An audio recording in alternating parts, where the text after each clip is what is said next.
going on today on the eve of All-Star Weekend? Got my brother Kels in here.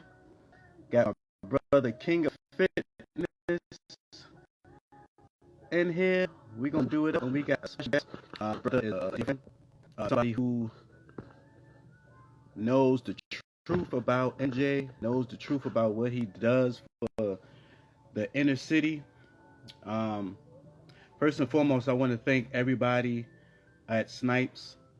Much respect to Kelsey, Kim, the whole team over there, downtown Brooklyn. It was amazing.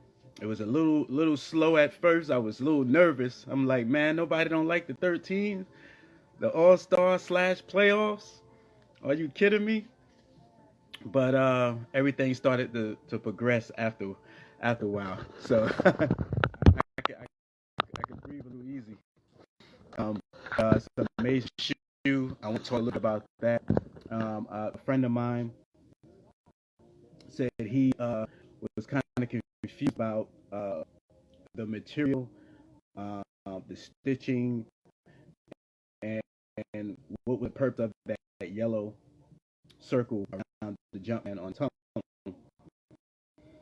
So first and foremost, when the original Jordan 13 came out, and it had three stitchings around the panel and the medial side of the shoe.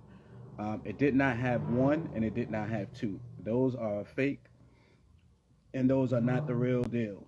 Um, and everything in the back has to be lined up. The hologram, which is the eye of the panther, um, it has to turn like a holographic green, sort of like a 3D image. If it doesn't do that, that means it's not authentic. Okay, and it has to say 2 3. It's not just two. Okay, so just be on the lookout for that. But I don't have the shoe with me because it's not in my possession right now. But I was gonna actually show that, but people know that was around in '98, and when it first retroed in 2011. So it was quite some time before this shoe was released again for the third time. So a lot of people seem like they slept on it, or some people told me, and Snipes, I was talking to a lot of customers. They said, "Man, I forgot about these. I didn't even know they was going to be released today." So yeah, man, it was a great release. Shout out to, like I said, to everybody at Snipes. Did an amazing job. Worked really hard. I met a lot of people from Maryland, different parts of the world, and it was amazing. A lot of people was, really actually buying the ones, which was very shocking. A lot of ladies was buying the ones and stuff like that. We talked a lot about the history of the Jordan ones. Shout out to Kim, man. You know your stuff. She was doing her thing yesterday. But yeah, man, I just love going out and having some fun with customers, talking about the All Star Weekend in Utah. I was gonna go, but I was like, nah, I gotta stay in. I can't miss this release, man. It just releases like this are very important, just because of the significance of it, and what it meant to me when I first saw them. Like I said, I was working at Foot Locker when they first was released. Ever.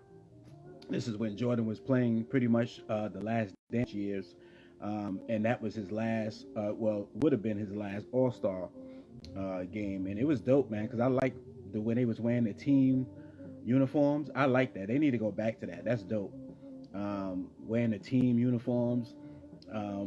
So the East was home because it was at Madison Square Garden, and the West was had their road jerseys on, but they had their uh, Pacific team jerseys on. So that was dope. And Jordan, of course, had the white Bulls jersey on. Um, that was also a very hard, you know, All Star game to look at. I was looking at it last night. I have it on tape, and just to see Kobe Bryant there, he's no longer with us. It was just really, touching to see him playing his first All Star game as a rookie. So that was really really dope, man. But I'm gonna get started. I'm gonna see if I can get Darren in here, and we're gonna get this started. Uh,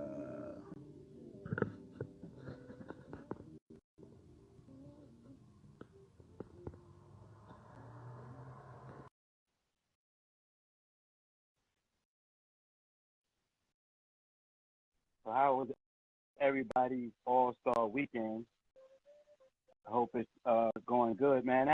That dunk contest was crazy.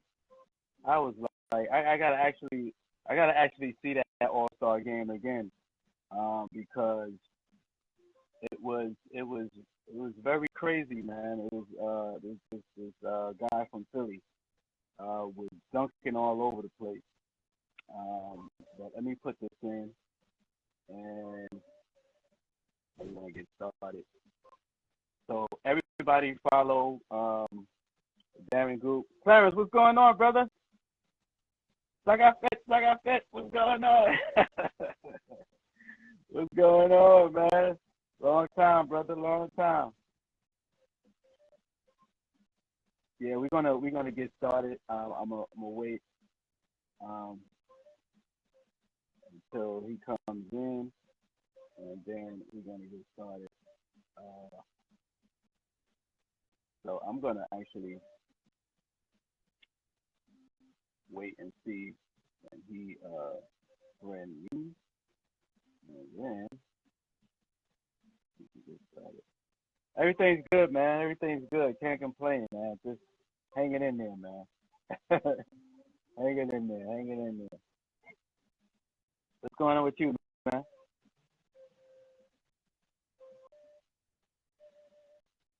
Did you get those? Did you get the 13?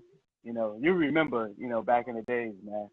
So you remember those days when the Jordan 13 came out. So it was crazy because I used to always go up to my aunt's house, and it just used to be crazy, man. We used to talk about Jordan every day, watching basketball games, and eating Sunday dinner. You know, it was a blessing, man. It was just those memories you don't forget. You know. Oh, okay. So next time, man, I'll let you know which store I'm gonna be in, and you can come down and chop it up a little bit. So let me see if Darren's available. I don't know. I'm not sure. He's not. When the gins, I don't know, man. Those gins were supposed to have been out last year. So I'm trying to figure out. Like, I gotta holler at some people at the brand and see what's going on, because those should have been out a long time ago. I don't know what's the holdup, but I'm gonna find out. I'm definitely, once I find out, because I know you had them gingers. A lot of people want those gingers, man. I remember when they first came out, a lot of people didn't like them. Now they want them. So hopefully it'll come out. I'm ready to see. Yeah, man, I need them too. I mean, I still got my originals, but I need a fresh pair, man, because those the OG ones don't really hold up as well. So you gotta have a fresh pair in the deck, you know. But let me just wait a little while.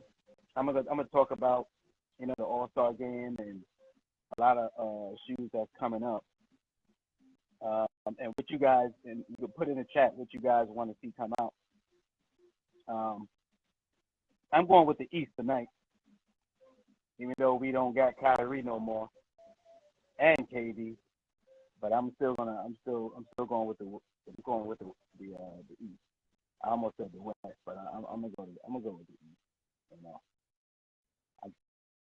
I'm still mad that Kyrie and KD is no longer with Brooklyn, but it's all good. I understand. I understand the politics in basketball. I just missed the old Jordan days, man, because even though your team was hella stink, they didn't do good, but MJ always found a way to win and to build everybody's morale up to being on the same page, man, of winning. And it's I'm not really seeing that everybody wants to move to different teams and all this stuff. And shout out to my brother from Portland Trailblazers, Damon. He's still sticking it out with that team, man, and he hasn't gone nowhere. I was KD, I would have went to Portland, you know, because you know you got Dame over there, and he's been with that team, and they stink. You know what I'm saying? But he's still there. It reminds me of the early days with MJ, with the Bulls, where they had to build around him, and they got Pippen, and they got all these different players. When Detroit was kicking the Bulls behind, but he didn't jump ship. He stayed there, and he just he stuck it out, and he made sure the Bulls was competitive in the future, and the end result, there was a six championship, right there. So I just think it's important to anytime your back is against the wall, or you're struggling to find yourself, and to build your integrity back up to where it's supposed to be, you're confident. Don't give up. Always try your best to maintain and to stay focused. And whatever your passion is, whatever your drive is, and your desires, stick with it, and everything will pan out eventually. You just can't give up on yourself. You may have other people that give up on you, but you never should give up on yourself. You always, write down your strong points and your weak points, and have a positive mind frame of the things that you want to accomplish in life. It's not going to be easy, but it ain't going to be as hard as you think. It will be hard eventually if you give up on yourself. But I always say, always try to maintain a good integrity about yourself, and maintain, a positive mindset, because everything starts with the way you think. And if you think negative about yourself and your accomplishments, or your accomplishments that you're trying to achieve, you're gonna wind up on a slippery slope. So just stick it out, and continue to strive for greatness. And I think I really believe that's what MJ did, and that's the reason why I loved him as a player. I didn't like the Bulls. The Bulls wasn't my team, but eventually I started to respect them as a team. But I always loved the work ethic and the tenacity and the drive that MJ had of winning, and being the best. You know, and I don't like to compare. I never compared players, and I see a lot of comparisons today, and it's almost disrespectful uh, to compare MJ to LeBron, because it's a different era. You know, I don't think it's fair. I wouldn't compare the late great Kobe Bryant, to LeBron, because like I said, they were two different eras. Um, and it wouldn't be fair to do that. But for me to compare the greatest player that ever played the game of basketball, who paved the way for players today, and the reason why I say that, because a lot of players have been getting paid off of potential. They have not played any games, but they're getting paychecks because of what teams think they can do in the future. But MJ didn't get the money that these players are getting today, and he rise to the occasion every year, every playoff, every game, even regular season games. So it's a lot that people really have to learn about the game of life before you can understand the game of basketball. And my guest today, Darren, I'm gonna see if he's kind of tied up right now, but I'm gonna see if he's available soon. Um, Started out as a ball boy with the Chicago Bulls. Now back at that in that time, MJ was a rookie. He was just coming in, and it was very fitting to have a person that was from that time to still be here doing work in the community of the city of Chicago. Of all the things that's going on in Chicago, um, I think it's admirable to respect the person that's still on the grind of changing the way people think about a whole city. Because not everybody in the city of Chicago condones violence. Not everybody in the city of Chicago is doing violence. You have hard-working people in the city of Chicago, um, and it just it's inspirational to see somebody like that from all that time, from since '84, all the way to now, and he's gonna tell a lot of stories um, about that time, and I wanted people to hear the truth about what Darren and MJ's relationship was like, and how Michael Jordan, did a lot for the community of Chicago. And a lot of times people don't understand when you're giving, you don't have to sound the alarm to show people that you're a giving person. Your spirit alone will show that, and people that sincere would appreciate it. So you don't have to like, oh, I gave this person this, I gave this person that. MJ didn't have time for that. He had to focus on basketball. So when I hear these stories, and I know a lot more stories than what Darren knows. He knows a lot because he was with MJ from his rookie year all the way down. So it was like to have those stories be told is important because you hear a lot of stuff in the media. You hear a lot of stuff, a lot of people talking, uh, um, and you hear a lot of people making false statements about what MJ did, what he didn't do. And I think it's unfair because if MJ had this time at that time, if he wasn't playing the game of basketball, because when you're great, you want to continue to be great.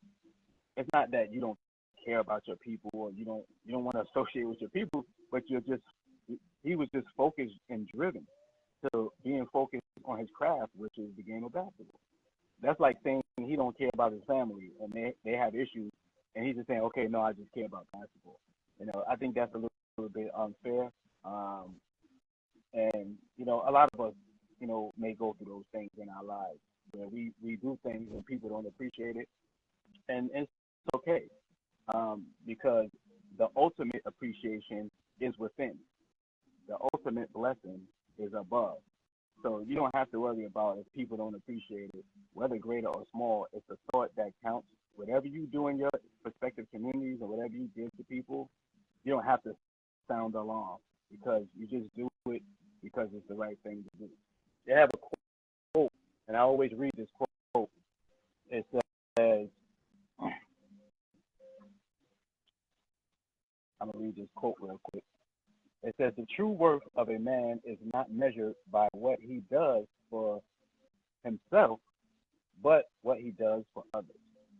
So that's the focus of what everybody should be doing in their respective community. Because okay, we may not be the richest people on the planet. We may not have everything uh, that sustain us, so we won't have to get up and work every day. But when you're rich in faith and you do things honestly, and you do things with integrity, and you do things with a good heart and a good spirit, everything falls into place. You don't have to please anybody. So that's what I feel that MJ don't really have to please anybody because now the world is seeing how much he's doing because he has the time to do it. You understand what I'm saying? So it's not about he did not want to do it or he didn't like his people and he don't like black people. When I hear these things, I just think it's absurd because it's like you don't know what this man has been doing. This man has been doing so much you wouldn't even believe. The Bible says let not your left hand know what your right hand is doing. So you don't have to always sound the alarm and show people that you're doing something to get brownie points because you don't have to do it. It comes off as being braggadocious and proud and arrogant and not sincere. So he didn't have time to do that. He has a team and had a team back then that helped him out in those things. And if he read it and made sense, and it was legit, because not everybody's, organizations and contributions or what they want to do is sincere and legit. Some people just want to make money and they don't want to put nothing within the community. So he had to look at these things before he invested in it, because sometimes he did investments and people were shady. He didn't know about it. So that's just a learning lesson for everybody, to learn about things and people before you invest your time and energy in them. And that's what MJ did, and I'm seeing that now, that he's doing a great deal. Some things you don't even see and hear about. I hear about them, but some people don't hear about them. And I already know this. I don't. He don't have to prove anything to anybody, because he's been doing it. He used to take kids out of the Pagrini Green, the project that they tore down in Chicago, and south side of Chicago. He used to take them to games. And this is what I want the world to see. This is what I want the world to hear, from this man who has been doing from back then and now with the Derringers. So I think I plugged. I think let me I want you to go on his page and follow, and and invest. If you have the time to donate anything, and you want to have that be a part of, you know just donate and give back. And if you don't have time to donate in your community, then donate to people that are doing things. Um, because like I said, when I started doing this, I was working at Foot Locker. I would get off of work or my days off. I would go to different stores, and help Eakins out. Eakins that entrusted me with their samples. I would study. I would go to their house, study their shoes, study the samples, of the shoes, and then I would go out and train myself, and learning the aspects of customer experience and customer relations, and understanding people, and not thinking just about shoes, but thinking about what we can do better for the community and the consumers that spend their hard-earned money on J's, on apparel, on a lot of things. So I had this mentality way back then in 98, 97, when I was working at Foot Locker Times Square, the only store in that side of town. Everybody was going, everybody was going to that store. Like I said, I met the Hot Boys when the Hot Boys wasn't hot. They was just coming out. Little Wayne had a little twist. Now he got long dreads. I can't wait to meet that brother. I know he gonna be like, yo, that's JD. I know he gonna remember me, because I remember they spent over damn near almost $4,000, and I was taking care of them. And at that time, we was getting commission, and, and it was beautiful, man. Nas used to always come in the store. Jay Z came in one time. Az came in. Um, the marketing, A&R for, Tommy Boy for Nori, group came in, gave me a shirt. To take care of him. So I have a ton of stories, man. And my book is going to be amazing. Life and Times of a True Ambassador to the People will be out soon. I'm working on that. I'm working on a small documentary, because people have to see. Sometimes, when I talk to people, when I go to Foot Lockers and Champs and Snipes and all these stores, my focus is to motivate them not to give up, because retail can be really stressful and hard, because you have people coming in with all different types of personalities. And sometimes, people will come in with negative energy, but you got to know how to control your emotions. You got to know how to, kill people with kindness. Coming in and let them think twice about arguing with you. And it works all the time. Like, I read so many books on, the way positive people think, and, controlling, the negative reaction and turning it into a positive reaction. And when you do that, you have people think about arguing with you in the first place, because they see like, oh, this person is not really feeding into what I'm what I'm saying. So they just give up on you and try to go to somebody else. But that was something that I had to grow up on.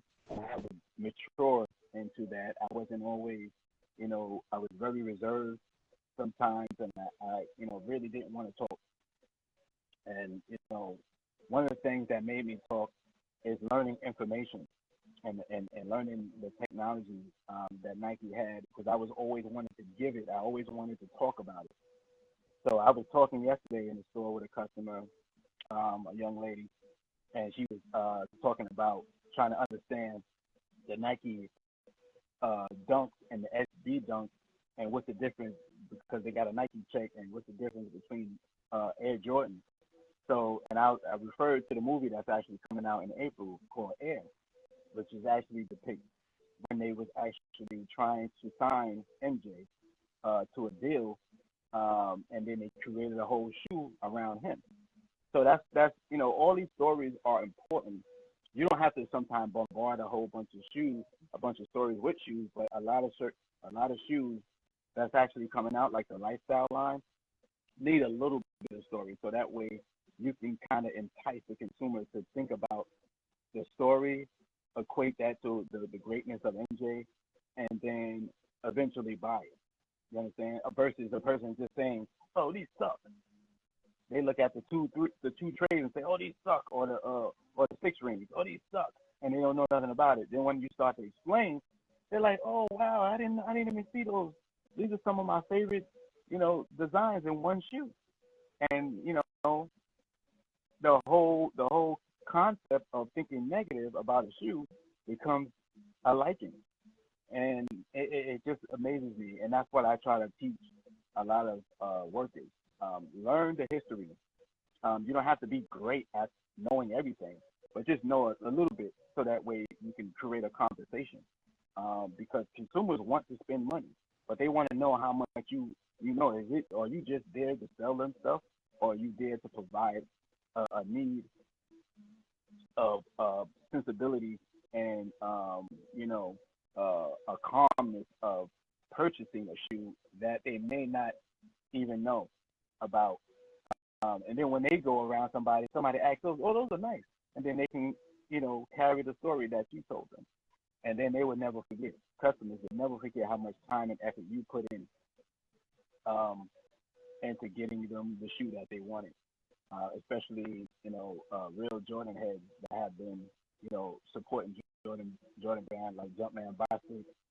Shout out to my brother. Happy birthday again. He just celebrated his 60th birthday on the 15th.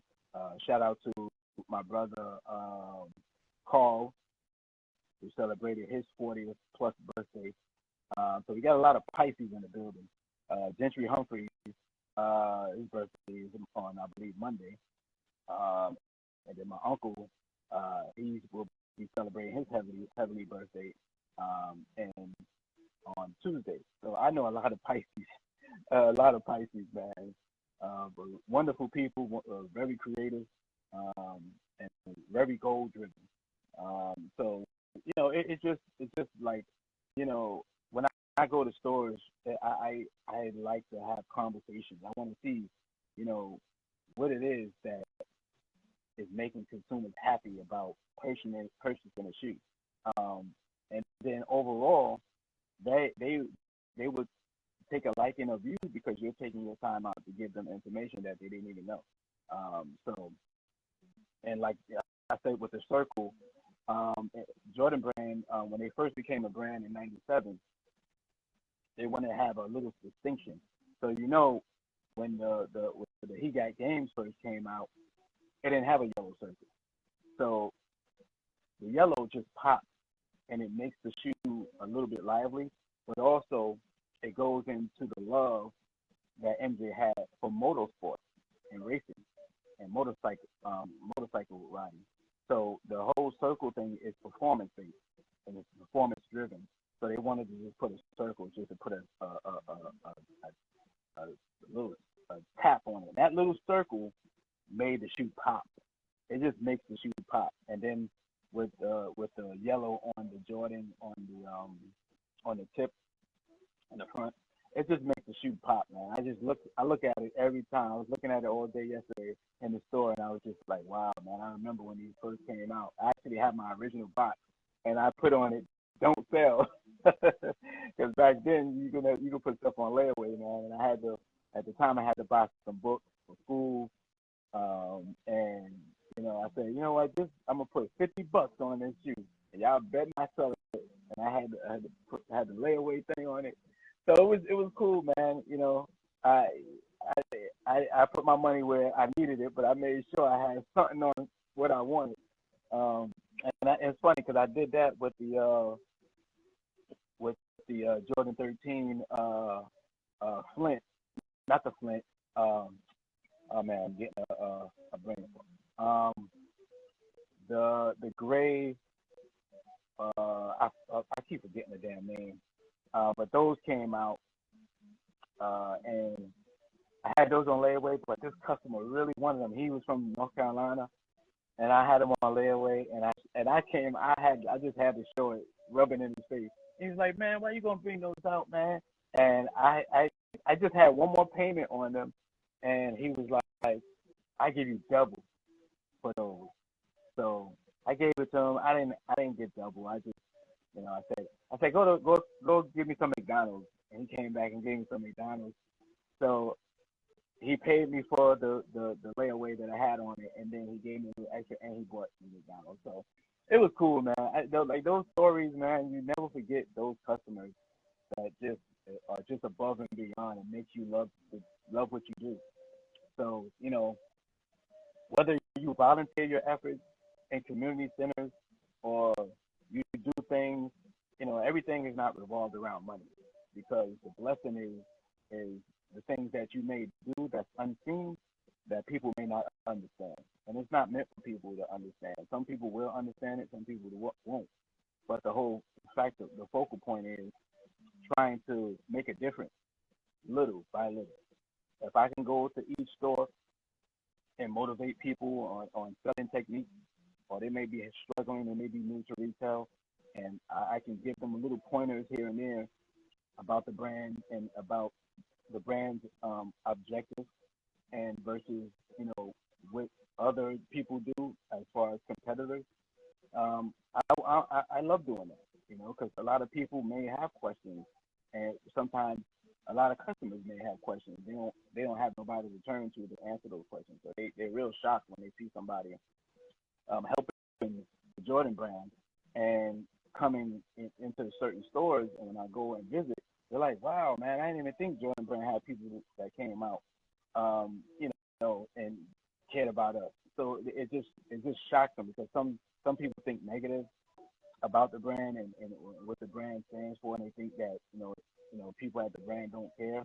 But when you go out and they see somebody out there, and they're like, "Wow," it changed the whole perspective on how they thought about the brand.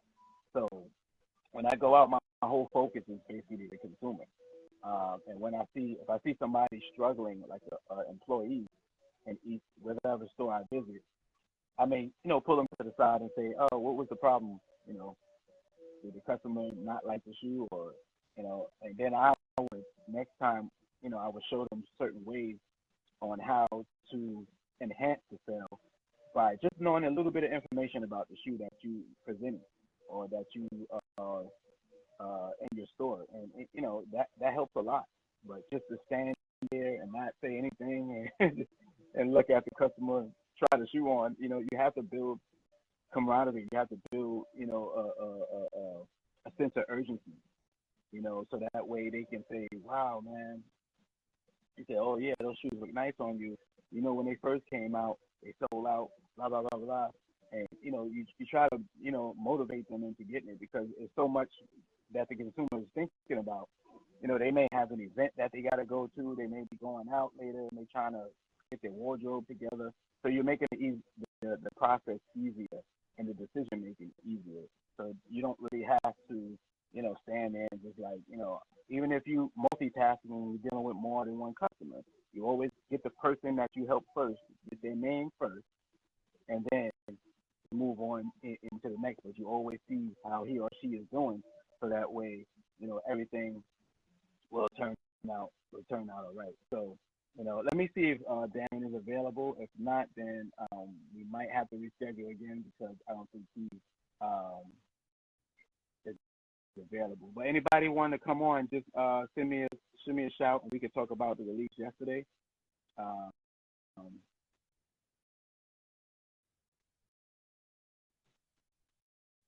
yeah, if anybody want to call on, just send me a request, and we can talk about the release yesterday, what you thought about the 13s, and what you like to see come out.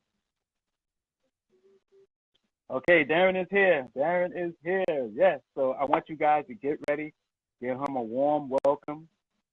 This brother is sincere, legit, and we got a lot of history to pull. So I'm gonna get him in.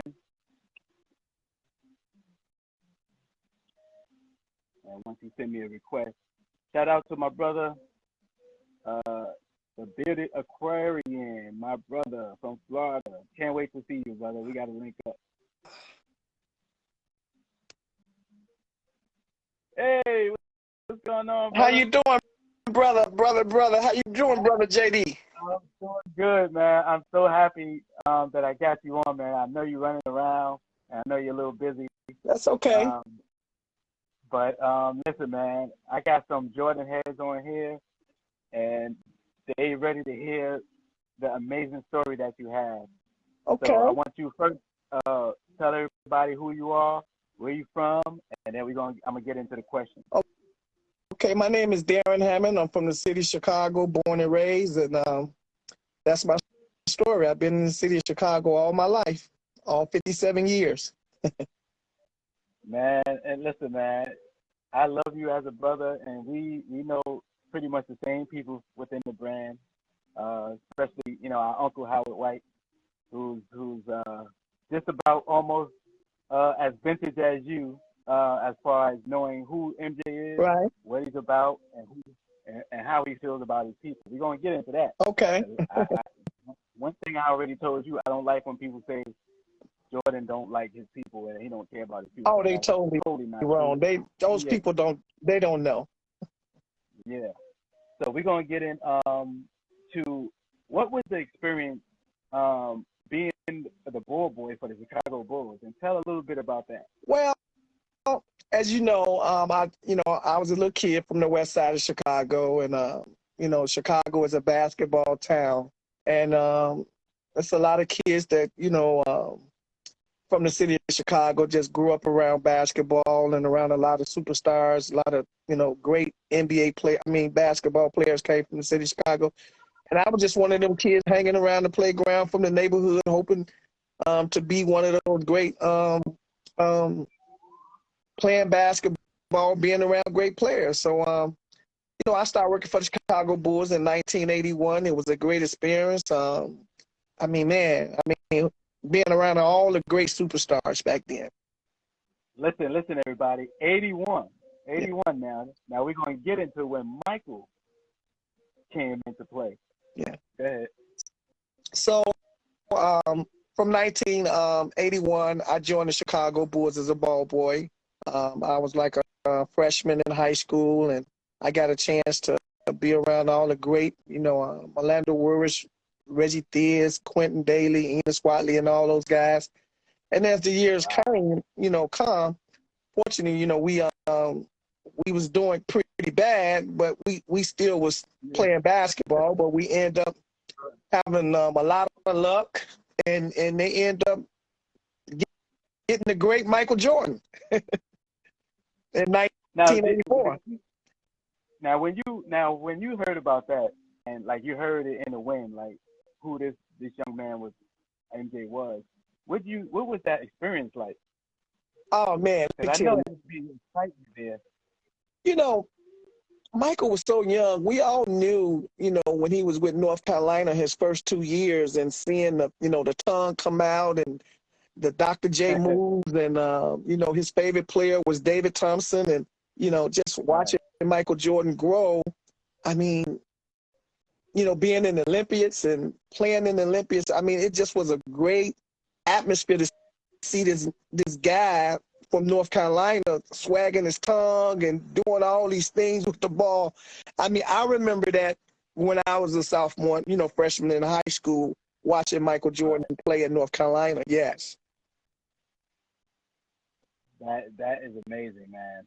Now, growing up in the city of Chicago wasn't easy, especially in the 80s, going into the 90s. What was that experience like, and that passion, becoming a ball boy and being around so much athletes with so much potential? Like I say, when Michael came into the league, he was from the country. No one knew that Michael was going to be the Michael Jordan. No one knew that he was going to be the most greatest basketball player to ever touch the basketball. So it's strange as a ball boy. When he first did his first Air Jordan commercial in the city of Chicago on the west side, I was the ball boy, and I came to the area where he was having his first commercial at, and he grabbed me and he said, "Hey, you're gonna hang with me all day." I was like, "Oh, okay, cool." All right. Now, before you get into it, you sent me some pictures. Now, I know people, they be like, "Oh, he lying. He wasn't no ball." But I'm I'm gonna post the pictures after this interview. I'm gonna post them so people can see. And I think H was in that picture too, right? Yeah, H was just a Nike. He was just a Nike rep at that time. H White, right. He was just, he was just a Nike rep. Working for Nike. Working with the players and making sure they all right when they play games and taking care of them. That's what H White was doing, back then. And like I say, Michael asked me as a ball boy to, he needed to get his hair cut. So in between commercials, doing shooting, when he was shooting at, when he had the gym shoes around his shoulders and everything like that, I took him to Price Barbershop on the west side of Chicago. It's a long story. And I don't come on live and I don't, really exercise me or what I done. But I am the first person that showed Michael Jordan around the city of Chicago. It was me. Yeah, it definitely was me. Yeah. I moved him into we're not gonna get into the person who actually was saying all of that. But what I love about you is that you're still doing it, and you have progressed into a beautiful spirited person that still in the city of Chicago, still doing the things that some people won't do. Yeah. And it's important that I wanted you on. I asked you, even though you said that you don't do interviews, you don't really talk about this because it's something passionate and personal that you don't have to gloat about. No. But I wanted you on because we have genuine Jordan enthusiasts that love Michael Jordan for who he is, like myself. Because I know the stories. I know, like I said, the same people that's close to you. And I know some of the stories. I just cringe at some of the stories that I hear. Right. And one of the stories recently, last year, when MJ was in the parking lot in in Charlotte, and the kids was there, Michael Jordan, and ESPN wanted to put something out like as if, MJ didn't give him an autograph, and people were saying, I was reading all the comments. What do you think is one of the people misunderstanding of MJ? Like, what is the whole thing about that? Like, well, let me tell you, JD, Michael is a very, very, very caring person. He's not arrogant. He's not stuck up. He's not about black or, white or anything like that. Michael is about the people. Right. And he always been like that from the beginning of time. But when you become as famous as him, sometimes you just need time to yourself. Maybe you might be going through things, or maybe you might just be having a bad day. And Michael never turned down any. Yeah, he never turned down any kids. So that's what. People get the wrong understanding about celebrities. He do have a life. So But no, he's not a funny acting person. As you can see, he just gave away $10 million to Make-A-Wish Foundation, and he do the Jordan brand does so much with all communities across the United States. I mean, even over in Paris and other areas, that Michael Jordan is giving back at a huge, man. I mean, so big, so big, so big. That's right. And before you came on, I was saying that Michael is real reserved. Like he don't really have to be out there saying he's doing this. He couldn't do that from the beginning because he had to focus on the game of basketball. Right. And that's how he became great. Is focus on his craft. So now that he's retired and has time, I think it's only fitting that people see him do that because now they understand the reason why he couldn't just be out on the forefront. But he was giving. Now tell me a little bit about. I know you know the story about him going in the projects of Virginia Green and getting the children and taking them to games. A lot of people don't know these stories. Well, and back then, remember back then it was a whole thing. Like Sports Illustrated had a whole thing. Oh yeah. Where people getting shot at Jordans and saying the Jordan's not saying anything. Like I say, when I was staying with Michael, we would go. I mean, Michael likes to go places. He likes to enjoy his life. I mean, he's never been the type of person where, now, he might have security around him, but he's always been open. He always been kind to people. He goes around and he walks. He used to walk in different areas, downtown. We used to go bowling. I mean, if he would see kids that's from poor areas, he always greeted them, always invited them to basketball games. There was a project right across the street from the old Chicago Stadium called the Henry Hornets. And the Henry Hornets, and all those kids, they used to come to the Chicago Stadium because it was right across the street. And he would give me tickets, and he actually would give them tickets to come to the game. I mean, he's never been this type of person that he's arrogant or he's funny type. No, that never been to me, Michael Jordan. Michael Jordan cared about all people. Right.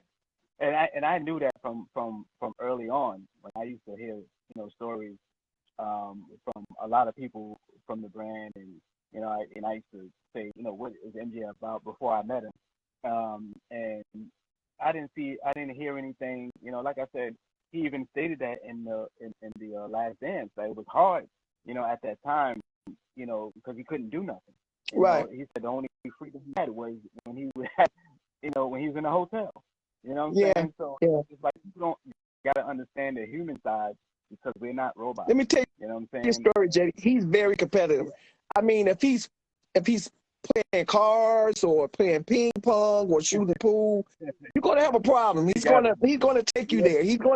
I mean, that's just the greatness in him. He challenged you in anything. I mean, in a conversation. I mean, anything that he does, it's gonna bring out the great in you. And that's why they won 6 championships. So Michael is just a very gifted person, very open-minded person, and he's doing a lot of great things, man, around the world. I love him to death, man. I mean, he made a difference in my life from a kid from the west side of Chicago.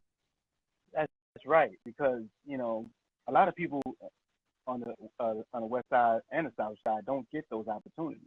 Yeah. And I think it's very... he does a lot in the city of Chicago, and he does stuff in Brooklyn too. Yeah. But like I said, you don't have to go around and blow a horn when you're doing something. Right. Because the Bible says it's better to give than to receive. So the more you do that, it's just like your blessings will come in greater time. Yeah. So I don't worry about all these things. I just I'm like you, and I'm like you. I just go out, I do what I do.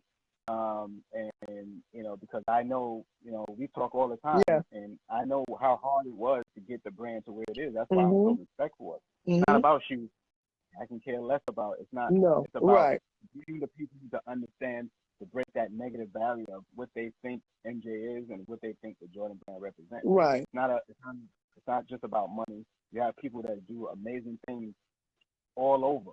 you know, but they don't hear these stories. Right. And that's why I wanted you on. And that's So my why, next question, that's why I formed the Darren Group. I was talking to H. White back here about 10 years ago, and we was on the phone having a conversation, and I was saying, H, Chicago have done so much for Michael Jordan, and I say, what could I do, to get these kids more involved, to give something back to the community, and make a difference in the kid life. These kids buy these shoes, most of them can't afford them, the shirts and the shoes, because, their parents not working and everything.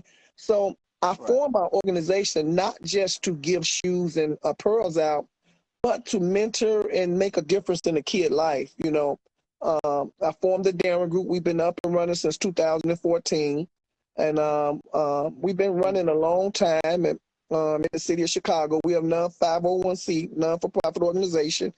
And Jordan Brand has really been great with me over the years, what I've been doing and giving back to the kids. We have mentoring, education, and love, and boots on the ground, what we do for the kids. It's a 3 to 4 hour 4-hour program that we do. We play basketball. I have my coaches and my staff. We work the kids out, and we feed them, and we get the kids in one big old gym, and they come from all different areas, of the city of Chicago, and we have them interact with each other. And we just letting them know that you can share love from different parts of the city and different communities and come together, whether you white, black, Chinese, whatever. And it's just been a great opportunity, what the Darren Group been doing for the last 10 years, and being sponsored by Nike and the Jordan Brand. Everything I do is free. We don't ask the parents for no money. Right. It's all free. Right. And being a ball boy and having that, that beautiful history with MJ early on, what was the inspiration behind the Darren Group? Because that was a great idea. Oh man, it's like I said, I was one of those kids, man. I was one of those kids, just wanted to get out the neighborhood and having the opportunity to be around a lot of NBA players before Michael Jordan even came to the league. I mean, I just wanted to do something and give back to my community, and to all communities. And I want to take this on the road. I just don't want to share the love here in Chicago. I want to share it around the world. And I want to share with the greatest basketball player organization, the Jordan Brand, and hey, these kids, they really got, they really mean something. They just want to do something. They want to be loved. And I was that kid. These kids out here, they hurting for love. And it's not about the shoes, it's about the draw. It's about, you got to give the kids something to want to come and to participate. Right. So when, it's just like when you have a dog or anything, when they do something that you ask them to do, you give them a reward. I'm not putting kids as a dog, but you give a reward. So when the kids come to the Darren Group and they come participate, we give them a reward. Every kid walk away with something from Nike or the Jordan Brand. Right. And that end result will inspire them to want to do good in school, respect their parents, and do great things in the society that they're in, even though the society may not be uplifting one all the time, but the uplifting part is the Darren Group and the people around them that's giving them that spirit of hope. Yeah. And I think that is the main thing, and we would love to see the Darren Group come to Brooklyn, New York, everywhere. We got a lot of work to do, and I think and there's one more thing I want to say. JD, I really take my hat off to you. I met you, brother, and you just a very smart, intelligent man. I mean, you caring. I've been seeing you nonstop. You posting. You on time with the brand, and hey, man, hats off to you too. I mean, you're doing a great job, man, and I know you're doing a lot of great work in your community too. So, man, I want to give you your flowers, and I'm very happy to be a part of what you're doing, and hoping that that we can build on this and have a great relationship. Yes. I'm a firm believer of faith, and inspiring not just our communities but the world, because right now the world, and our people, that look like you and I, they need as much as inspiration as Yeah. possible. A lot of people have not recovered from the shutdown, the pandemic, and it's just hard, and that's why when I go out, I don't just talk about shoes. I talk about life. Hmm. I talk about how people are doing, how their families are doing, and if I can help by any means, it doesn't measure whether great or small. It's all about the thought, and it takes people like you and I and other people around the world to make a difference, you know. So I tip my hat and give you all your flowers too, brother, Thank you, because brother. it's a lot of work. And it's one It's thing. bittersweet sometimes. It's one thing that I tell the kids. Michael Jordan might be Michael Jordan, but guess what? You might be better than Michael Jordan. I mean, it's not every kid is going to be a great basketball player. I mean, you can have other dreams. You could be a doctor. You could be the next Barack Obama. You could be the next Oprah Winfrey. So it's so many opportunities for all kids to have big dreams and just be a part of what this world is great to live in, man. I mean, you just got to have your dreams, and you got to believe in your dreams, and you got to believe in yourself, and you got to stay strong. I mean, Michael Jordan That's right. was a person that, man, he believed in winning those championships, and whatever it took to win a championship, that's what he done. He worked hard. I mean, every single day he was, at practice, through pain, through sore, day after day. And look what happened. He got 6 championships. Yeah, I can imagine. And then, like I said, it wasn't no cakewalk. No. Like I was saying earlier, No, a lot of times, he wasn't getting the money that everybody's getting today. exactly. And he still had a hard work ethic, and dedication and drive. And the main thing was passion and determination. And those things was ultimately the success that he had. And one of the things that I remember, he said his math teacher, his business teacher professor told him that even if you're not good in basketball, you could be great in business. Right. One of the reasons why I like the Air Jordan 13 is because that was the year that he transitioned into exactly that businessman. You know what I'm saying? And it's a lot of history, man. Yeah. It's beautiful because a lot of people think, the brand just makes Jordans and all. No. But man, when I look back, I'll be like, man, I was a part of something great, because it's like we was blessed to see him play. We was blessed to see him play. Then we was blessed to see great shoes, and he was able to play in the shoes. And then, you was blessed to meet great people within the brand. So it's just like, it's a blessing, man. Sometimes, and that's why not to cut you off, he would be so hyped. I remember when he played against New York. I mean, he would be so. Hey, man, each one of those shoes. I mean, they make they history. I mean, because he loved the challenge with John Starks and all those guys over there, man. MJ would be so ready, man, to play. I mean, people think because they might see him out that he's not ready. Man, Michael, every time he wanted to play the Knicks, he was charged. He was ready. During the award ceremony, remember when he told Magic Johnson last year, he said, listen, man, where your shoes at? Let's go on the court right now. Hey, and you know what? He mean that, so don't count him out. I mean, don't never count him out, because he's still, stay in shape. So don't be surprised if he might say, hey, here I go again. So it's just so much. Like, were you able to travel on the road when you went to road games, or just some games? Because back then, like I said, I was in school, and then you got to be insured. Because if something happened to you, the team is responsible for you or whatever. So you got to get permission from your parents and everything like that. But I went to like Detroit, Milwaukee, Indiana, games like that was on close near Chicago. Yes, being a ball boy is a great experience, because I had, like I say, as a teenager, I had the privilege of being around the greatest people: Oprah Winfrey, Minister Louis Farrakhan, when they was all in they tried, Martin Lawrence, Kid and Play, all these people, Lisa Ray, all these people used, Barack Obama, Barack Obama used to catch the bus and catch the train to the Chicago Stadium. I mean, these people that was, from Chicago back in the early 80s was just trying to find their way, just trying to, find a way.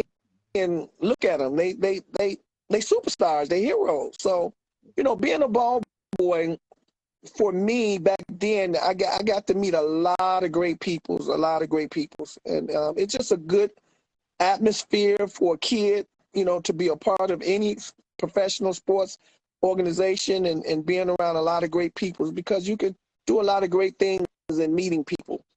Right, and then that also teaches, great networking and Yes. and building responsibility. Because of the ball boys, you got to be on your toes. Oh, You yeah. can't be just looking at the game. Oh yeah. Oh You yeah. gotta, Hey, I can tell you one story. Like, they'll send you to the other locker room and, hey, tell this guy I'm gonna go. MJ would never say nothing. He would never. MJ wasn't the type of person that would send messages back and forth towards the locker room.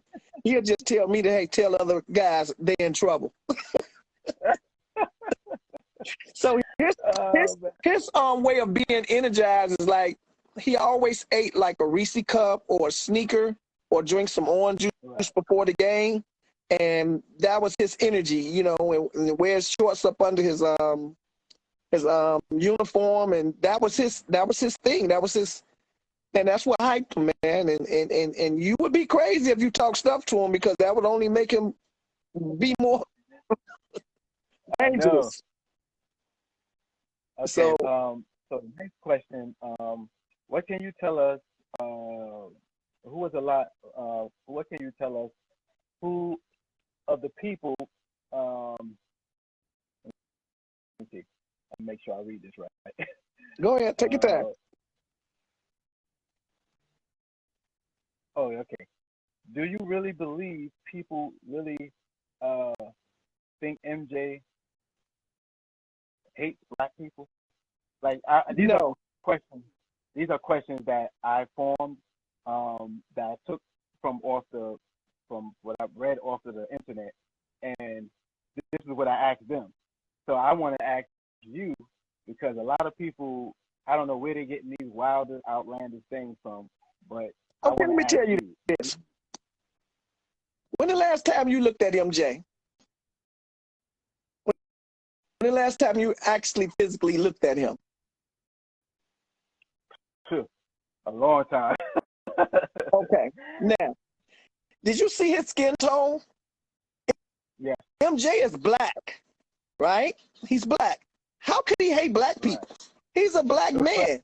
He come from an area where black folks stay at. I mean, no. How can a black person hate their own black color? I mean, when you become as famous as him, you just can't satisfy everybody, I mean, it'd be probably some family members or whatever. He's human, and he's doing a whole lot, to remind you that he got kids, he got his mom, he got his wife. I mean, so no, he don't hate black people. That's crazy. No, he don't hate black people. No. Yeah, I just want to put it. I want somebody other than myself, and to hear it, because I really do understand where people get these concepts from, and this ideology of thinking that. Can I tell you what he hates? Can I tell you what he hates? Yeah.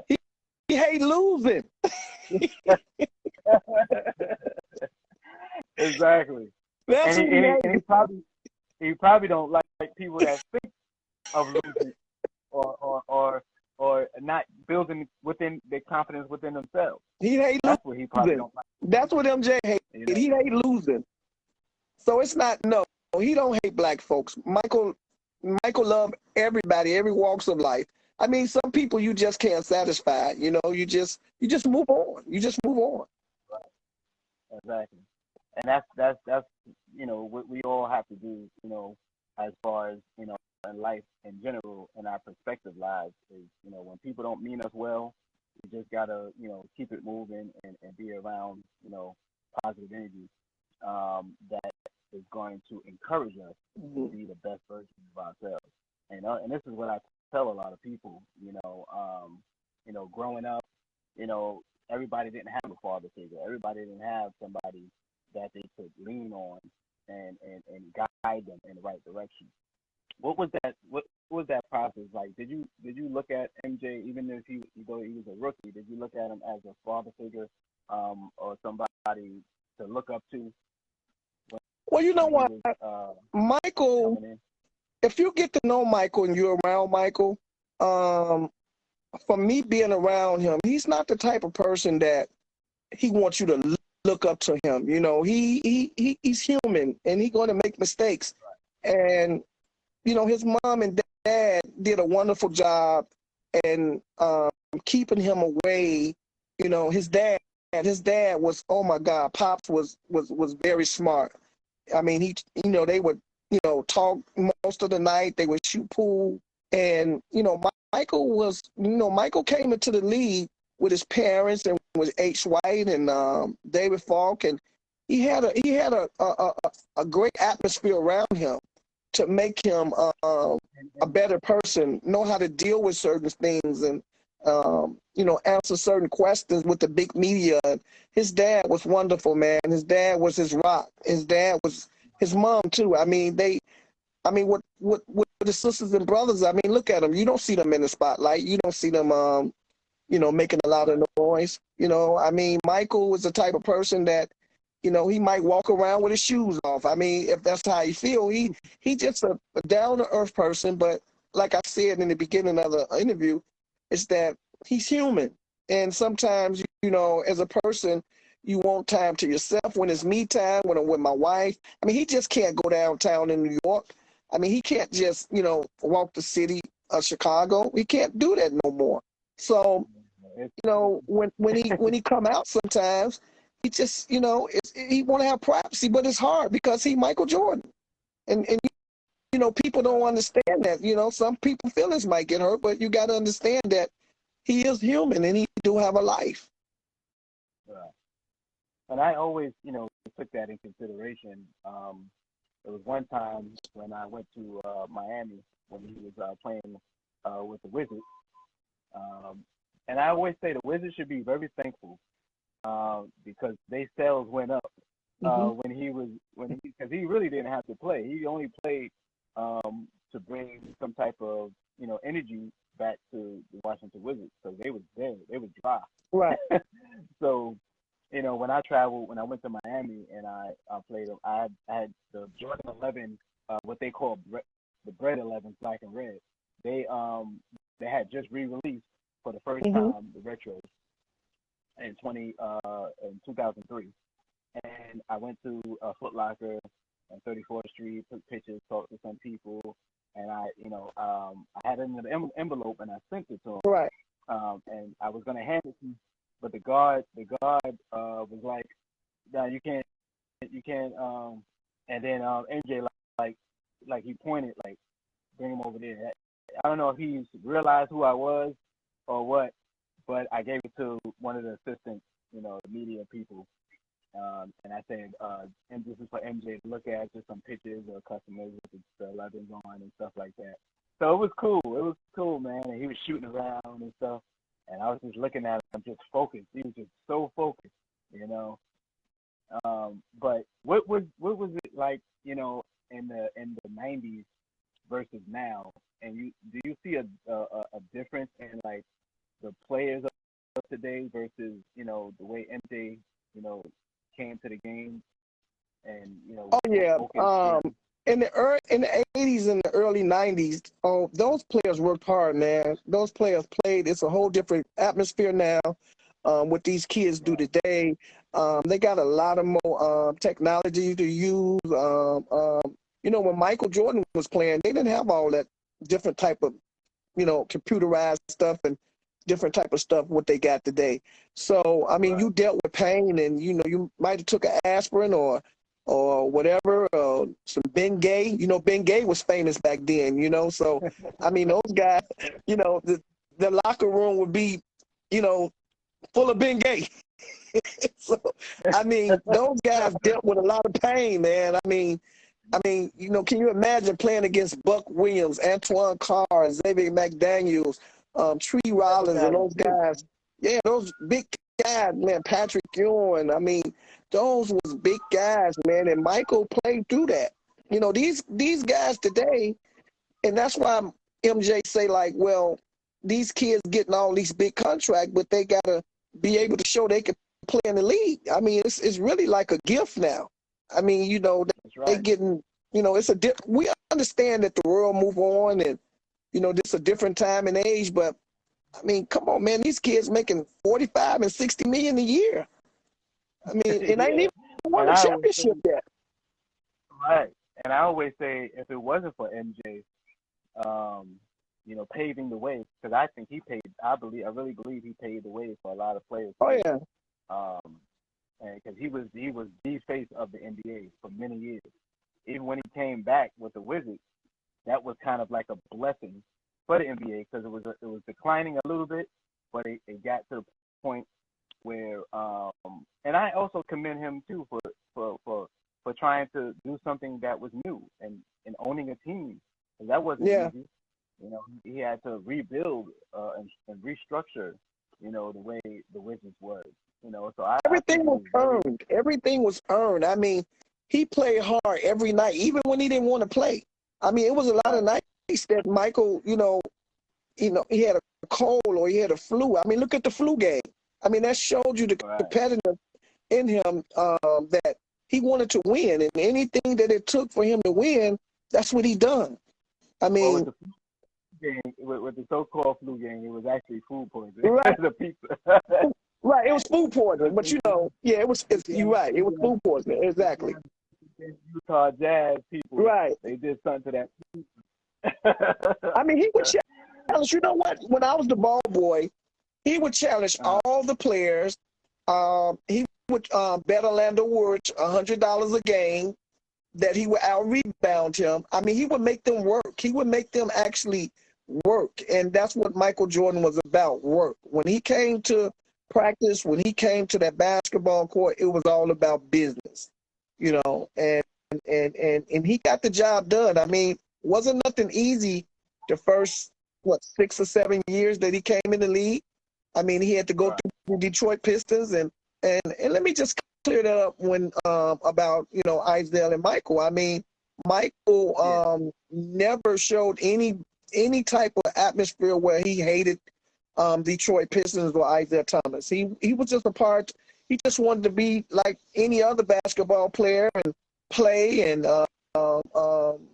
play around those guys. And you know, when Magic was playing and Mark Aguirre and Isaiah Thomas and George Gervin, he just wanted to be an average player and play around those guys. You know, it was no jealousy in his bone. I mean, he was just the new stuff that was coming out, and from my you know, seeing, it was just a lot of, you know, other players rubbed him the wrong way.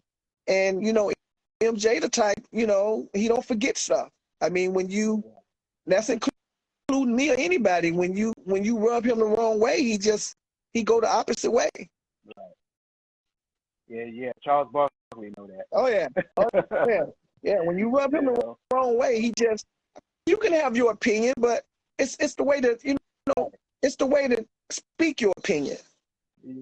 Like you're saying it like with truth behind it, you know. And sometimes it's truth, it's just your opinion. And then you got to be, when you have a friend, you got to be considerate. You got to be very, very mild on how you know, word stuff. I mean, it's nothing wrong with being honest, but at the same time, it's your friend. You never tell a person, well, they not good at this, or they probably can't get the job done because that's not what they college degree say. I mean, every owner or every person that a part of a team, it takes time. Right. You know, it takes time for you. It takes time. So I think when Charles Barkley was saying what he said, I think MJ kind of took it personal because he's like, man, okay, man, you my boy, man. Like, I understand what you're saying, but who to say that I might don't, you know, put a good team together? It takes time. it would have been more feasible for him to say, well, MJ may not be successful after, in the beginning, but with his hard work and dedication, I know he can get it done. He Exactly. would have said it like that versus saying, oh, he's just, I just thought that was a bunch of hate, and Yeah. So he still got a sometimes, little saucy. yeah, sometimes being too honest can cost you a friendship. That's right. That's right. Yeah. Because Yeah. if you're a real friend, then you would go to that friend and not, Oh say yeah. it openly So like that. the Try freeze to out, demean it. the freeze Yeah, that's what I out, was gonna ask. it's not what I'm all around. That is not what people think. I mean, like I said, I grew up on the west side of Chicago, and I got my job through Isaiah Thomas. He lived in the neighborhood, and that was one of my idols. And when he turned pro in 1981, he got me the job with the Bulls. But to make a long story short, when Michael went to his first All-Star game, Nike was just promoting the Jordan line, and they were just coming out, just like the All-Star game that's going to come on tonight. They wear their new sneakers, they wear their new shirts, to promote their brand. So at that time, Michael was promoting his brand, the Jordan brand, the line, the shoes that was banded. And he just wanted to be a part of the game. He didn't come in flashing or trying to be arrogant to the veteran players that was playing. He would just want to be a part of what the fans voted him in to be a part of the All-Star game. But somehow, some way, you get wrong information and the wrong thing came out about he was acting arrogant and cocky and all. That's not true. None of that is true. It was a reporter that put something in the newspaper and it blew up. Michael was just there to play the game, and it just so happened that that it came out the wrong way. I mean, he had nothing against Isaiah. Isaiah used to call me at Michael's house, and Michael would answer the phone, and he would like, "Hey man, Isaiah on the phone, want to talk to you." So he never had anything against Magic, George Gervin, none of those guys. He just wanted to show those guys at that time that, hey, I have every right to play in this game just like you guys do, but I respect you guys. So it is what it is, but MJ didn't have a problem with none of those guys. Yeah. Do you think MJ felt real hurt about not being able to be a part of that? Because I think it was very unfair on his part. I think he worked hard to get to that point, even though the fans vote. But I think it was a little unfair. I just think and then he took that motivation in other All-Star games. Do you think that he used that to motivate himself? Yeah, he was hurt because he was just the fans. I mean, he was the number one. I mean, three draft pick with the Chicago Bulls. Right. I think was number 2 or number 3. I think it was number 3, right? Yeah. Yeah. So he was just happy to be a part of all those great players back then. But like I said before, each brand, Magic then was with Converse at that time. And, Michael was with Nike and Nike Air, and the Jordan brand, the Jordan line was coming out with their line. And Michael was, wore his uniform during the slam dunk contest. No, he never had anything against Isaiah Thomas. He never had anything against George Gervin, Magic Johnson. Right. It all was blowed up. He just wanted to be a part of the atmosphere. And he did a great job. I mean, he won the dunk contest and he was participating and I think it was other players that was a little envious that this rookie had the spotlight. That's what I think. I think that it was the opposite way around. I mean, I was there. Yeah. So when he came in that next morning, he told me that Isaiah put me in the newspaper. And I was like, really? And it's been bad ever since. I mean, it's just been downhill. Wow. And I just don't understand why Isaiah think that. Like, and then it it ballooned like to the USA team and all this other stuff because I saw on a podcast. I don't want to get too much into it, but since we want to clear the air and clear your name, that you love MJ and you want the best. You don't want no confusion with your name and stuff like that. I think it's important that people know that you love Jordan for what he's done, and the Jordan brand for all the things that they support you with, and You got to remember, creates a whole JD. bunch of confusion. Mm-hmm. Yeah, I was 17, 16, 17. Yeah. I wasn't even 18 years old, and I'm hanging around all these guys. So when all this stuff went on, Isaiah put me in the newspaper, and at the time I didn't understand. I didn't understand what was being said. I mean, I was young, but I was like I hate to say it, but I was like a pawn that was hanging around Michael Jordan, and my name and my presence was used in the wrong way in terms about the freeze out. I mean, here I'm staying with Michael Jordan, but I'm being used. I mean, I'm other people know me as Isaiah Thomas' cousin. So just think about if you had somebody living in your house that you cool with, and then you have a problem with the person that's supposed to be a relative of theirs.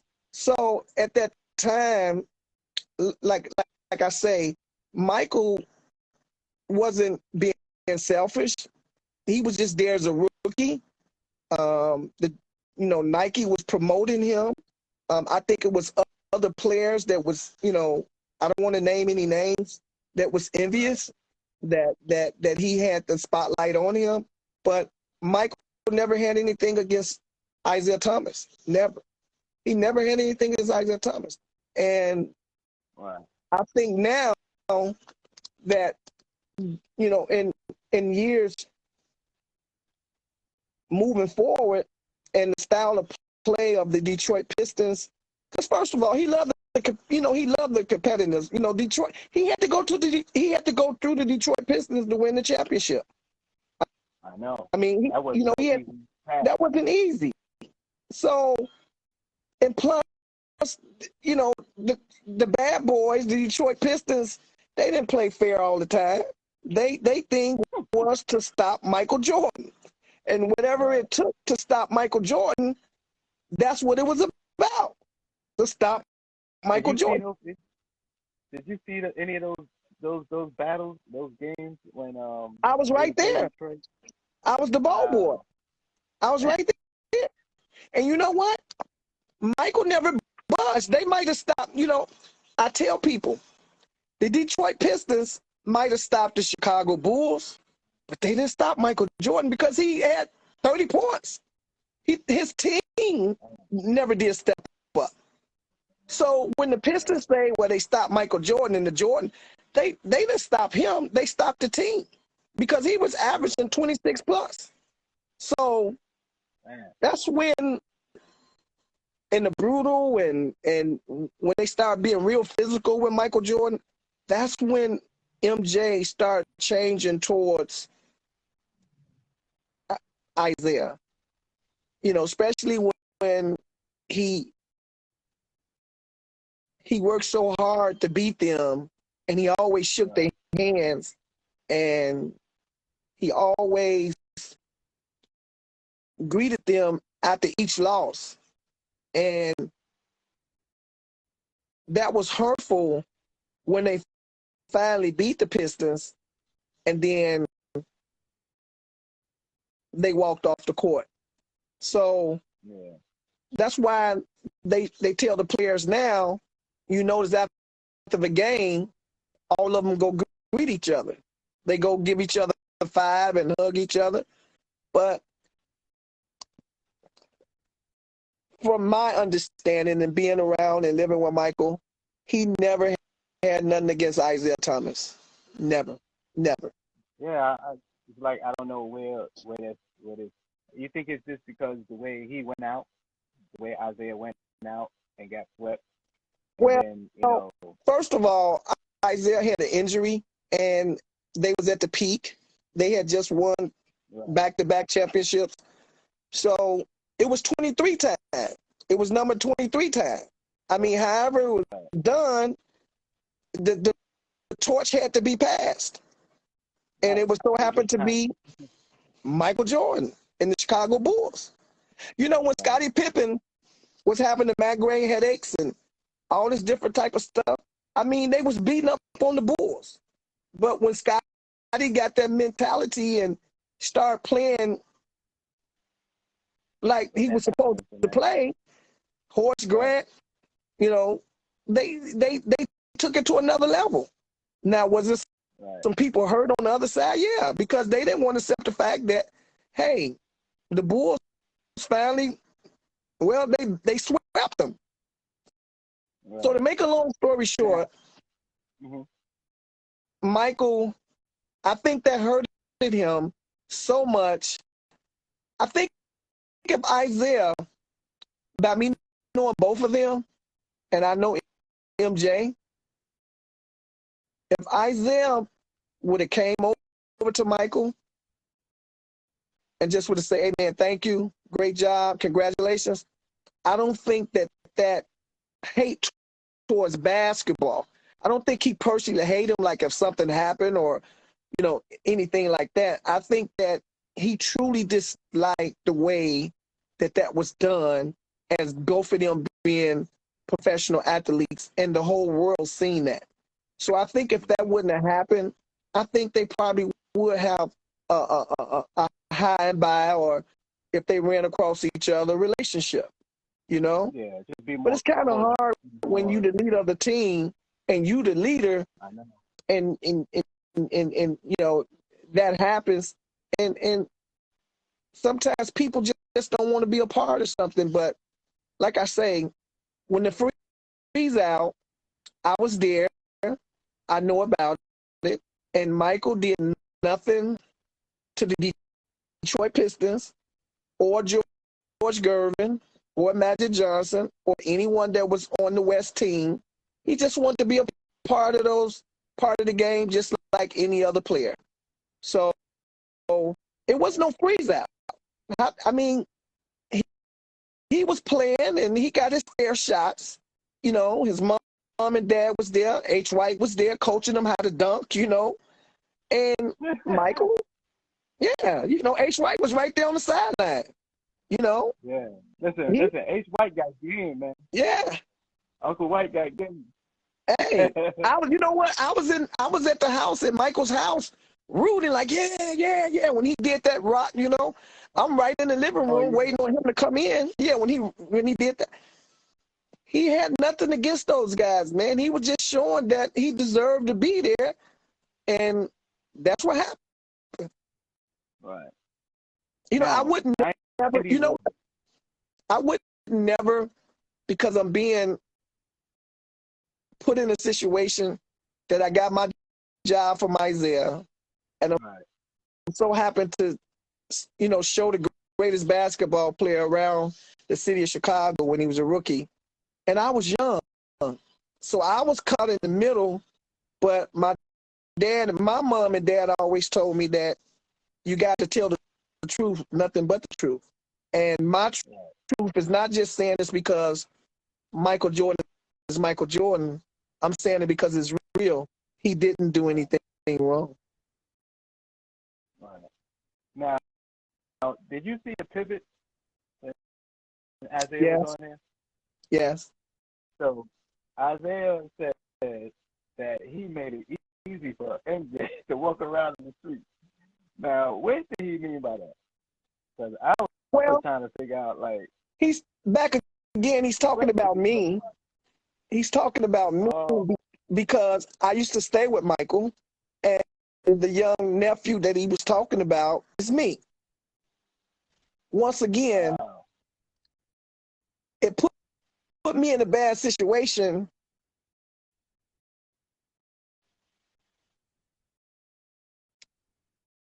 because I love both of them brothers. I know. I know it feels a certain way because it's like you were young, and you had love for Isaiah, one of the greatest players for me as well. Um, and then MJ was there, and it was a blessing to MJ to have somebody like you to show him around and stuff like that. And I believe those two brothers should mend their friendship because they're both great, you know. And you don't want to say when when one passes on, you don't want to like be like, oh well, I should have apologized or I should have said this or I should have said that. You know, you should give him the opportunity to, mend whatever situation it is and try to make it better. I think because they're But both you great. know what, JD, it's a lot of hurt. And first of all, Michael is not breaded like a Magic Johnson or Karl Malone or one of those guys that will sit down and, have a one-on-one with Isaiah. I mean, Michael's probably, feeling and thinking like, hey, I moved on. It is what it is. You know, I, I don't, that's why he never respond to it. And I understand, but, Isaiah is like, heard about because he said he hated him and he called him an asshole. So it's like, but that's the way Michael felt, and he feel because Michael felt like, hey, I was betrayed. Like we we played a game of sports, and you talk trash, you talk stuff, but it shouldn't come whereas we not professional where we don't greet each other. So all this come about, and then you got to go back years ago of the freeze out. So if you begin to have these problems with a person and you had one problem and then years later another problem come, you just probably don't want to deal with that person. You just probably don't want to have anything to do. So I think it should be just left alone. I think both of them had great careers. Isaiah is one of the greatest, like Michael said it. He said he's right behind Magic Johnson. Right. He said it. So but far as Dylan or anything, he just don't want to have nothing to do with Isaiah. And some people just don't rock like that. I mean, life goes on. Okay. So, 91. Were you still there with the first championship? I was there, and man, they tore the town up, man. They tore Chicago up. I never seen so many white people on the west side of Chicago. It was, hey, it was crazy, JD. They came from the suburban areas. People was just so happy, man. I mean, jumping on cars, blowing their horns. I mean, you would have thought that the whole world was, which we did. They won a championship. Right. That's amazing. I know that's like a memory. Because I remember when I was watching it, and I was like, man, MJ finally arrived. But I'm gonna tell you something else too, and a lot of people don't understand about this GOAT situation with LeBron James. Yeah, with LeBron James doing the scoring title. Now, it's simple math. A lot of people don't know the game of basketball. And a lot of athletes, like Michael Jordan, he breaks it down, and all athletes that played the game know the breakdown of basketball. So, JD, this is what I want to say to you. Michael Jordan won 10 scoring titles. And it's simple math. When he retired, he was at 32,000 points. He was number 3.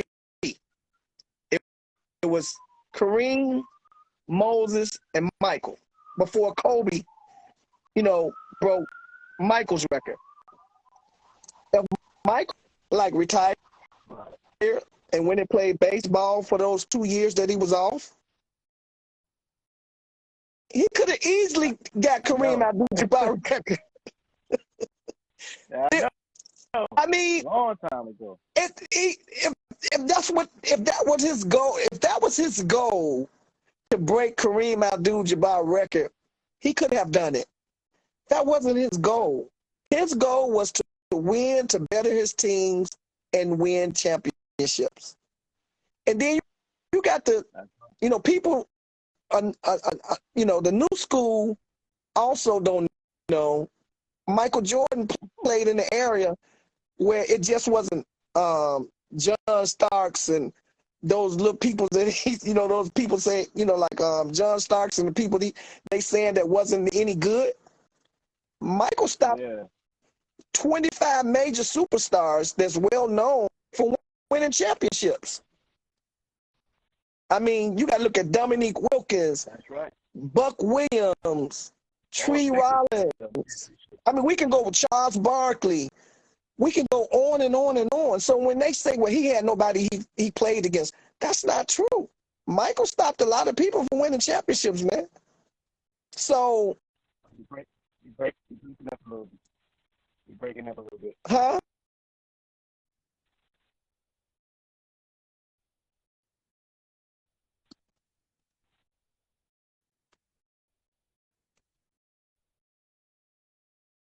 Did you hear me? A little bit. If you want, you can sign out and sign back in. Okay, hold on. Yeah, if you want. Oh, it's good now. It's a little bit good. Yeah, better.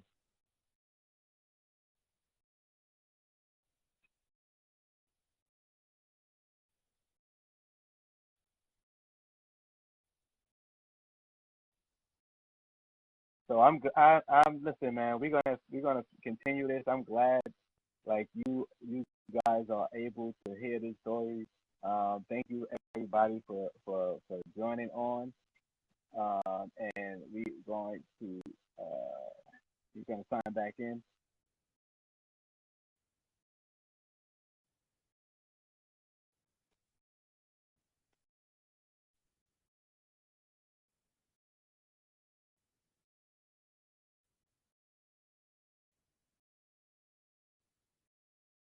Okay, we should be good now. We good? Okay. Yeah, we good now. So now, like I was saying,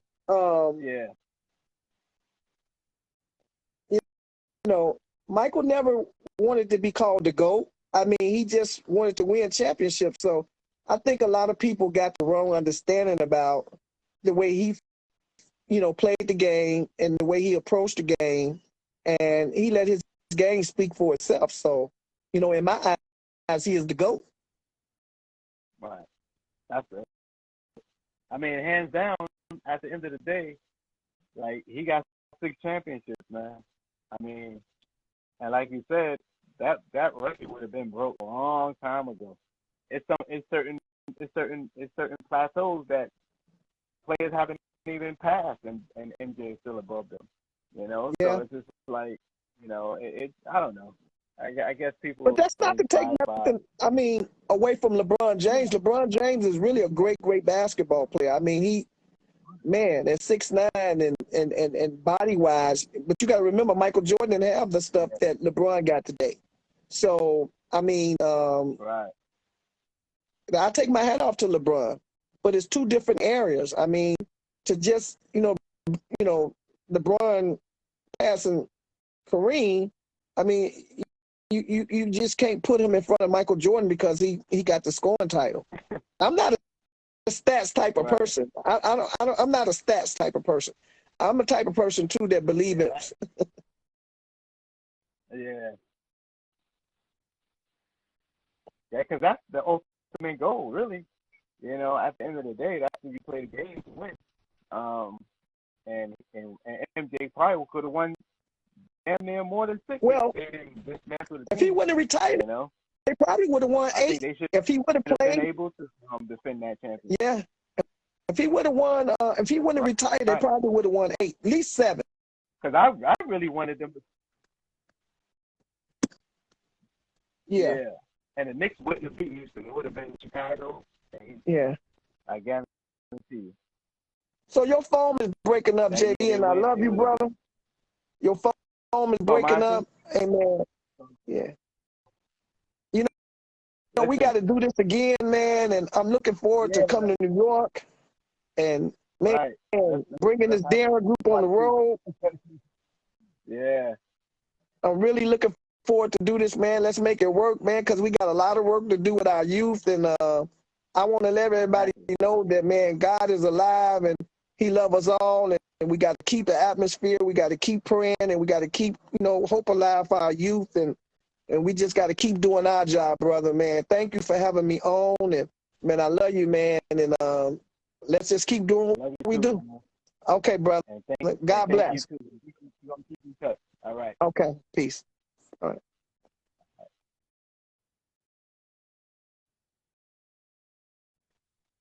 So I am so happy. Some of you was able to see the brother Darren. You can go to the Darren group and you can follow him. It's just amazing to have stories like that about someone knowing pretty much the same, having the same passion and having the same love and doing the things that inspires people to just be the best version of themselves. And it's great.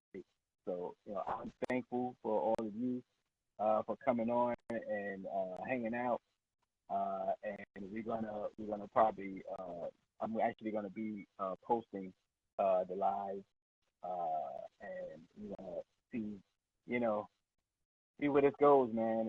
And I'm hoping that you guys are happy about this live, and it's just amazing, that somebody like Darren, has so much history of MJ, so much great stories, and still doing things in the city of Chicago. That's amazing. So thank you all. Happy All Star Weekend, and hopefully, the East wins tonight. And I look forward to speaking with y'all. Like I said, this month is not over. A lot of heat is still going to be there this month, and then going into March, is going to be a lot more heat. So I will be posting stuff on my storyboard. So just make sure you get a chance to uh, look at what's actually coming out, and I will definitely keep everybody informed on all the spring, summer apparel. My Walk Run 4321 team will be starting soon. So if you are in the city, the borough of Brooklyn, or if you're in Bronx, Queens, Manhattan, you want to be a part of the team, I will be posting it. And like I said, this is like my sixth annual walk run team. A lot of people don't like running, so I incorporated run walk, so that way they can feel a little motivated to do both. So, and like I said, everything will be Jordan Jordan head to toe. So, you know, when you remember, you're gonna get all the goodies. So just make sure that you uh, keep your notifications on, and if you want to be a part of the team, just make sure this is just a great way of networking and building and meeting great people from all walks of life. So if you want to be a part of the team, just let me know. And we were going to get it started. Shout out to Darren and the Darren Group in the city of Chicago.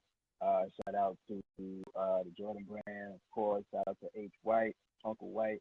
Shout out to everybody, doing amazing things in their lives wherever you are.